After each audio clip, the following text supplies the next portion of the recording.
Isang magandang ugali ng mga Pinoy ay ang pagiging family-oriented. Kahit sino tanungin mo, karamihan sa mga Pinoy, lalo na yung mga tao, tanungin mo, kahit pag ano sila nag-aaral, bakit ka nag-aaral? Sasagutin nga nila, sabihin nila gusto ko makatapos. Kasi pag nakatapos ka, pag nakatapos ka, anong gagawin mo? Maghahanap ng trabaho. Bakit ka maghahanap ng trabaho? Kasi gusto ko makatulong sa pamilya. Matulungan yung aking pamilya. Matulungan ko yung aking mga kamag-anak na naghihirap.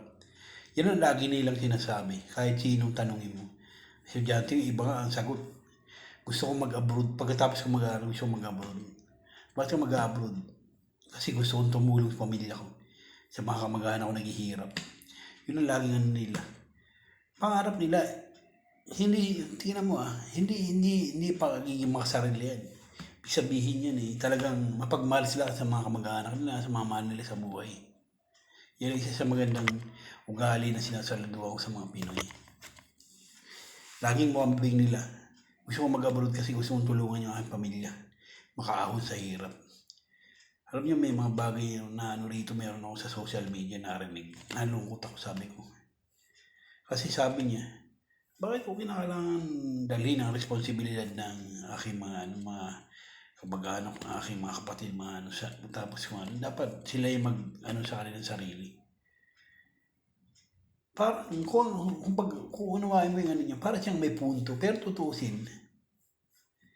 Meron siyang ugaling selfishness, ganun. Hindi tama yun. Hindi maganda ugali yun. May mga iba na tinulungan ka, mga magulang mo, tinulungan ka ginapang ka sa hirap para tapos ka ng pag-aaral para ikaw naman na tumulong sa iba. Pero may mga tao na sabi nila,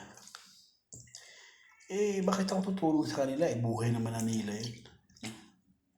Nakakalungkot yan. Sabi ko, hindi tamang pananaw. Yung mga magulang mo, iwanan mo dahil sa tapos ka na. Ano yan? Paano naman yung kanilang hirap sa'yo? Diba? Sasabihin mo na, obligasyon nila yung kasi anak nila ako. Hindi nila ako naging anak. Wala sila obligasyon. Pero ang pagiging hindi lang ang pagiging anak mo natapos mo lang sa mga nag-aaral ka, hindi po ganun. Ang obligasyon mo, tulungan din magulang mo nagpakahirap sa'yo. Kaya kanila inanak. Kaya kanila pinalaki, ginapang sa hirap para mapagtapos ka. Para dumating ang time na sila naman, pagtanda nila, itulungan mo. Hindi sila iwan, bahala sila sa buhay. Mali yun. Sana natindihan nyo.